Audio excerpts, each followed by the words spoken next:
이사야서 56장 1절에서 8절까지 말씀, 제 성경책으로는 1036페이지에 있습니다.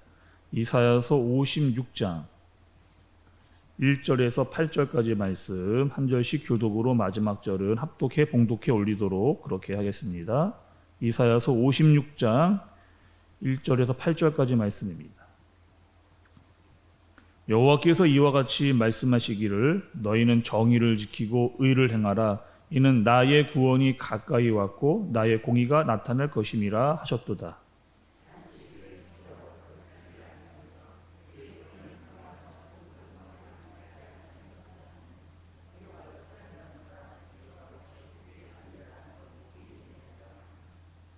여호와께 연합한 이방인은 말하기를 여호와께서 나를 그의 백성 중에서 반드시 갈라내시리라 하지 말고 고자도 말하기를 나는 마른 나무라 하지 말라.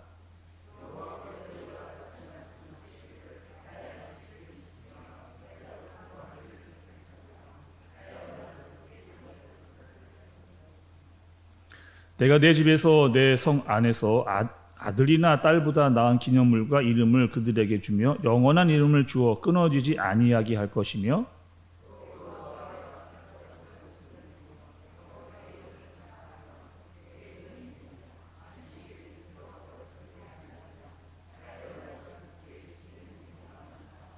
내가 곧 그들을 나의 성산으로 인도하여 기도하는 내 집에서 그들을 기쁘게 할 것이며 그들의 번제와 희생을 나의 제단에서 기꺼이 받게 되리니 이는 내 집은 만민이 기도하는 집이라 일컬음이 될 것임이라.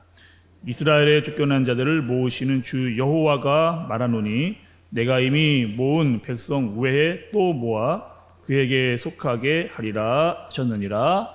아멘. 새벽을 깨우고 나오신 여러분들 한 분 한 분 우리 기도했던 대로 하나님이 주시는 힘과 능력이 여러분들에게 임하여지기를 간절히 바랍니다. 우리는 매일 성경을 통해 가지고 이사야서의 말씀을 좀 보고 있습니다. 근데 여러분 그 이사야서의 말씀의 내용이 사실 좀 무거운 말씀이기도 합니다. 여러분들 이렇게 며칠 동안 이사야서 말씀을 들어오시면서 아시겠지만 이사야 선지자가 하나님의 말씀을 듣고 이스라엘 백성들에게 죄를 대해서 이야기하기 때문에 굉장히 무거운 내용이라고 이렇게 할 수가 있죠. 죄를 짓고 있는 이스라엘 백성들에게 돌아서라. 너희들 그렇게 살면 안 된다. 하나님과의 관계를 회복해라. 이렇게 강하게 이스라엘 백성들에게 이야기를 하고 있습니다. 때로는 책망하기도 하고 권면하기도 하고 때로는 소망을 이야기하기도 하고 사랑을 이야기하기도 하고 그렇게 이야기를 합니다.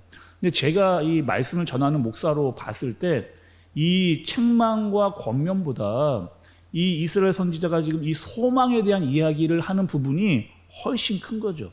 왜냐?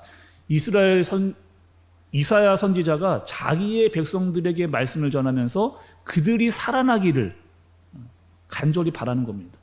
그러니까 선지자가 자기 백성이 망하기를 위해서 말씀을 전하는 선지자는 없기 때문인 거죠.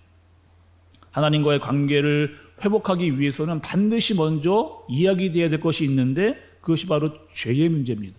이 죄의 문제를 해결해야만 하나님께로 나아갈 수 있게 되고 다시 소망을 갖게 되고 하나님과의 관계가 회복되기 때문에 이 죄에 대한 문제를 반드시 짚고 넘어갈 수밖에 없는 겁니다. 또 하나님 입장에서도 이 자기의 백성들이 잘 되기를 바라시는 거죠.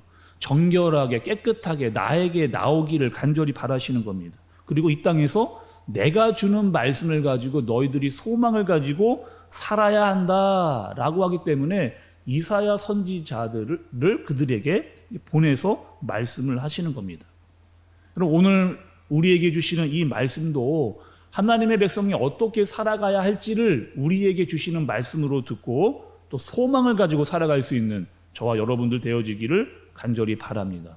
어제까지의 말씀, 여러분 55장까지의 말씀은 이사야가 말씀을 전하는데 바벨론으로 잡혀가게 될 유다 백성들을 향해서 이사야 선지자가 말씀을 전한 겁니다.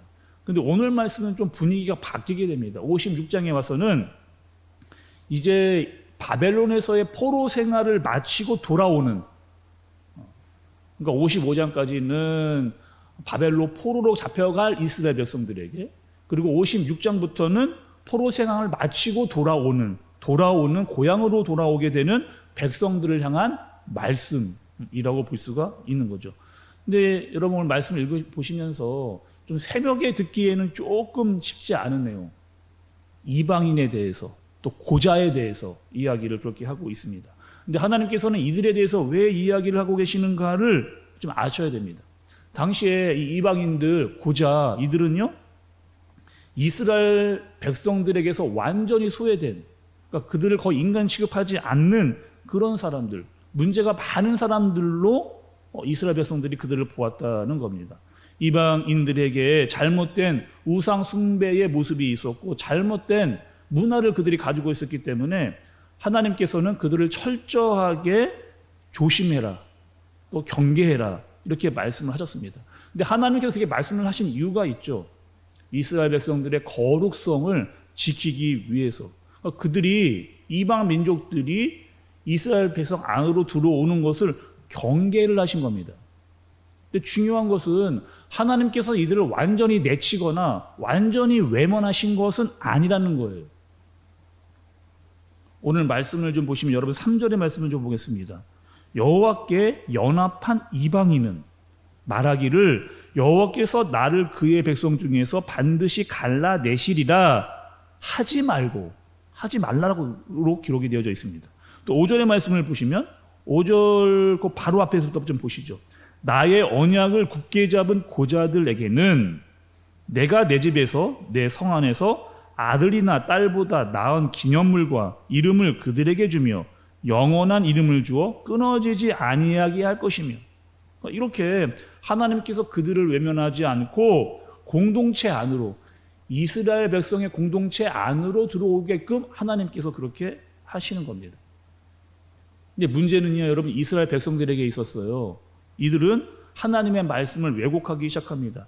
그러니까 이스라엘 백성들은 하나님을 자기만의 하나님, 우리만의 하나님, 그러니까 철저하게 이방인들은 하나님 안으로 들어올 수 없다라고 생각을 했습니다.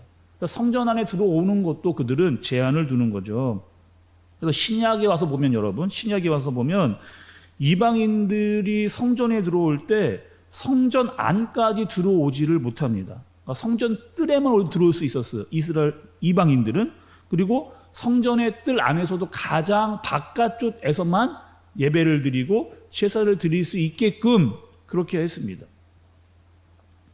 거기다가 그 예수님의 시대, 우리가 복음서를 보게 되면 이 시대에 어떤 일이 있었느냐, 대제사장들이 로마와 결탁을 해서 아까 그 이방인들이 드렸던 성전 뜰 안에도 들어오지 못하게 합니다.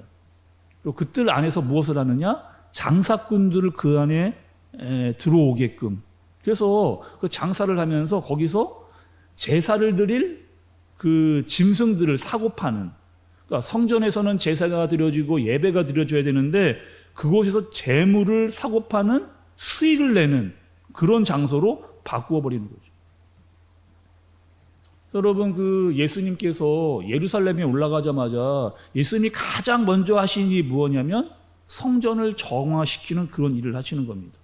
성전에 올라갔는데, 예루살렘에 올라가 성전에 들어갔는데 성전이 성전의 역할을 못하고 있는 거예요.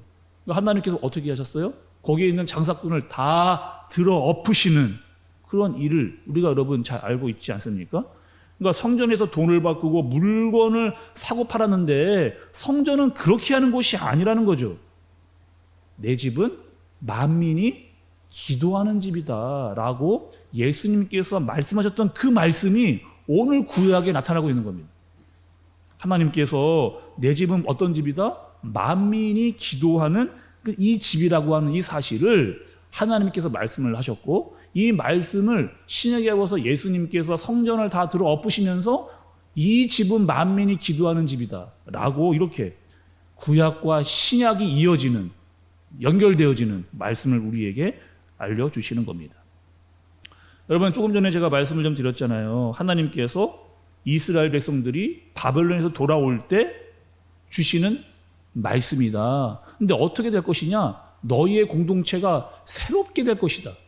이렇게 지금 말씀을 하고 있는 겁니다. 너희가 외면했던 모든 사람들을 다 포함할 수 있는 하나님의 공동체를 만들어 갈 것이다 라고 하나님께서 말씀을 그렇게 하시는 겁니다. 여러분, 베드로가 고넬료의 집으로 갈 때, 제가 이 말씀도 좀 드렸는데, 베드로가 고넬료의 집으로 갈 때 가기 전에 환상을 봅니다. 그리고 보자기에 쌓인 것에 먹지 못하는 짐승을 하나님께서 베드로에게 내려주는 환상을 3번이나 보여주시죠. 먹으라는 거예요. 근데 베드로는 먹지 않겠다 그럽니다. 뭐냐면 나는 이방인에게로 가지 않겠다는 거예요. 근데 끝까지 하나님 먹으라고 말씀하시는 거예요. 그 뜻은 무엇이냐? 베드로야, 이방 민족에 가서 말씀을 선포하라 라고 하는 하나님의 뜻이 거기에 들었던 겁니다. 그러니까 베드로의 생각과 하나님의 생각이 전혀 달랐던 거죠.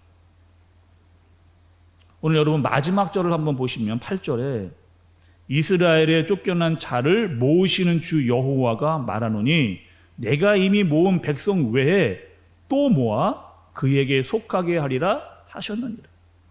그러니까 하나님께서 지금 어떻게 하는 거예요? 이스라엘 백성들 중에서 소외받던 사람들, 철받던 사람들, 그들을 다 끄집어내어서 이스라엘 백성 너희 공동체 안에 집어넣겠다는 거예요. 그리고 너희는 어떻게 해야 되느냐? 만민이 기도하는 사람들이 되어야 된다라고 하나님께서 말씀을 하시는 겁니다.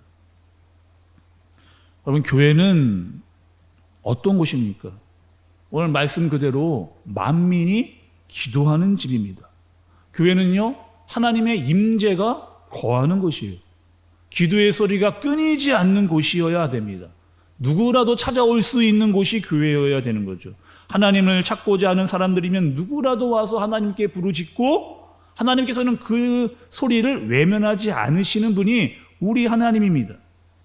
그리고 하나님 말씀을 통해서 우리가 어떻게 살아가야 될지를 하나님의 비전을 통해서 우리에게 알려주시는 겁니다. 소외받고 차별받은 모든 자들이 다 주님께로 돌아와라. 예루살렘과 사마리아와 땅끝까지 이르러서 내 복음을 증거해라. 그리고 그들이 다 교회 안으로 들어오게끔 해라. 차별 없이 소외 없이. 이것이 바로 하나님께서 열방과 우리에게 주시는 하나님의 말씀이고 교회를 세우신 이유이면서 하나님의 비전입니다. 여러분, 우리 한샘교회도 이와 같은 것이죠. 우리 한샘교회는요, 만민이 기도하는 집이 되어야 됩니다. 또 예수님께서 새벽을 깨워 기도했듯이 새벽을 깨우는 거죠. 이 시간 여러분들이 여기에 나오신 이 이유는 예수님께서 새벽을 깨워 기도하신 것 같이 우리가 기도하면서 하나님의 말씀과 기도를 통해서 힘과 능력을 얻어서 세상에 나아가 하나님의 말씀대로 살기 위함인 줄로 믿습니다. 여러분들 능력을 받고 은혜를 받고 세상에서 하나님의 말씀대로 살아갈 수 있는 능력을 가진 자가 되어야 할 줄로 믿습니다. 그리고 여러분, 우리는 하나님의 비전을 알아야 돼요. 소외된 자, 외면당하는 자, 그들이 교회 안으로 들어올 수 있게끔 해야 되고 그들과 함께 기도해야 됩니다. 왜? 만민이 기도하는 집이기 때문에. 말씀과 기도로 하나님의 뜻과 말씀을 알아가는 교회, 전도와 선교가 계속해서 일어나는 교회, 땅끝까지 이르러 하나님의 말씀이 전파되어지도록 하는 교회, 그런 교회가 우리 교회 되어지기를, 한샘교회 되어지기를 주님의 이름으로 축복합니다. 기도하겠습니다. 하나님 아버지, 우리를 하나님의 백성으로 인쳐주시고 예수 그리스도의 몸된 교회를 섬길 수 있도록 인도해 주시니 감사를 드립니다. 이 새벽을 깨우고 나왔는데 하나님 말씀과 기도로 힘을 얻게 해주시고 하나님의 사랑을 더 깊이 알게 해주시고 하나님의 뜻대로 살아갈 수 있도록 인도하여 주옵소서. 무엇보다 하나님, 우리 한샘교회가 만민이 기도하는 집, 하나님의 비전을 더 많이 알아가는 교회 되어지도록 주님께서 인도하여 주옵소서. 예수님의 이름으로 기도드리옵나이다. 아멘.